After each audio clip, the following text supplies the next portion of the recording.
what drew you to the project itself, and how did you kind of piece this together? Yeah. So we have made films over the years that have focused on young people many times, and it's just a wonderful population to explore. And we thought it was time for us to kind of do a Gen Z film. And we heard about these schools in Scandinavia called folk high schools that had been around from the 1800s. And they were designed to help kids build some character before embarking on adulthood. And then we heard about these schools that use dogs to do it. You learn how to um, dog sled and do Arctic survival in order to, sort of help you find your purpose. We're both huge dog lovers. So the idea that you would use a dog as a teaching tool seemed beautiful and brilliant. So we went to a bunch of these schools. We found the one that we focused on. It's way, way, way in the north on the Russian border, sort of the last stop before you leave Europe. And we found a lot of magic there. And we spent a year filming the kids over the year. It's awesome, and from the beginning of when I sort of watched this, what struck me instantly was just how visually rich this is and how cinematic the aesthetic to it is. There's this unique visual, almost language to it. It's not the documentary in the sense of watching a sort of standard sort of talking heads type of thing. There's a real cinematic quality to it. I was wondering how deliberate that was when you were filming and how much thought and consideration went into that aspect. Yeah, thank you. That's very nice of you. Yes, we thought about it a lot. We always kind of consider that when we're making a documentary. It is a visual medium. And, if you're making a movie, you want to assess, should this be an article? Should this be a podcast? Should this be a visual film? So this place is very magical. It's untouched wilderness. It's dark 2 months out of the year, full daylight 2 months out of the year. It just is it just has a lot of magic. So we really wanted to make sure that we felt that the audience felt sort of that sublime feeling of being in this place that has no noise pollution and um, no light pollution. And it's just very quiet, but kind of a mystical place. So we thought it was important to try as hard as we could to have the viewer experience what it felt like to be there. And we're treated to that experience very early on. We're kind of introduced to this almost montage sequence when the students first have that dog sledding experience and get to know the dogs and the process itself. And it's absolutely gorgeous to watch. But also what kind of struck me was this must have been quite difficult in a way, because as beautiful as this place is, it seems to be quite a challenging environment too. So kind of being out there in the snow, what were the kind of challenges of being on location in that kind of place? Mm. Yeah, honestly, production wise, it was the hardest film we've ever made. There was literally nothing easy about it. It was hard to get to. They were speaking a lot of the time a language that I did not understand. It was freezing cold.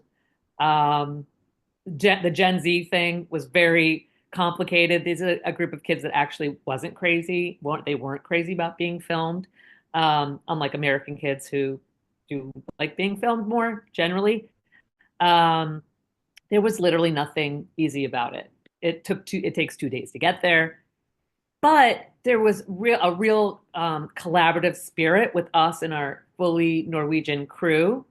And we're also filming these kids do something incredibly hard.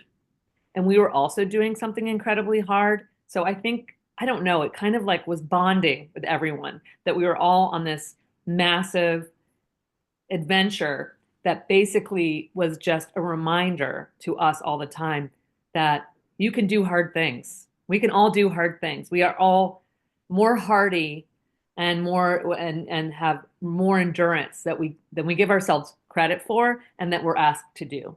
So there was sort of I think it made the project more rich with every sort of obstacle it's freezing cold. Our drones are falling from the sky. You can't actually film dog sledding. Didn't think about that. You have to do it on a snowmobile. They're just every day there was a puzzle to work out. But in the end, it made it so incredibly satisfying to actually accomplish it.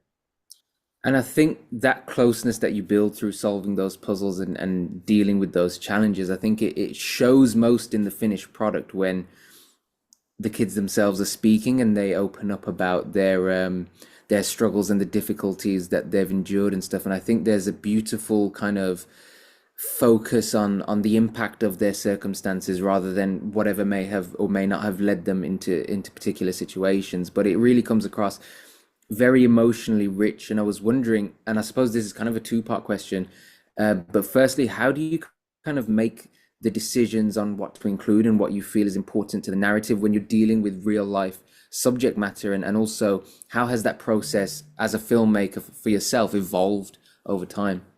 Hmm. Well, the trick of being a observational filmmaker is you're filming a lot of things. You don't know where it's going to go. You kind of let the story and the material lead you. That is hopefully whatever you think you were going to get, it's different because then you're getting something surprising, which if you're surprised, you will, hopefully that will transfer over to the audience and they'll kind of go along on this surprising journey with you. Um, it is a process of elimination. You shoot hundreds of hours and your movie is 90 minutes. So that is something that we've gotten used to over the years. Um, and you just sort of, the edit is like where it all comes together. It takes months and months and months, and you have to weigh things. Sometimes you shoot things in the field that you wouldn't think you would ever use, and then it turns out that you need that minute. You need that minute that'll that'll turn the story. So it's a discovery process while you're editing. There's no script. So it just takes a lot of patience. We have a fantastic editor, Nathan Ponoir, who was just has a beautiful touch and was very patient with the material. And we all found our way together. That's wonderful. Rachel, I won't keep you any longer. I am conscious of time, but it's been a really enlightening conversation and congratulations again on the film. It's absolutely wonderful. So thank you Okay. very much for your time and Thank you thank so you. much. Spread the word. Absolutely will do. Thank Okay. you.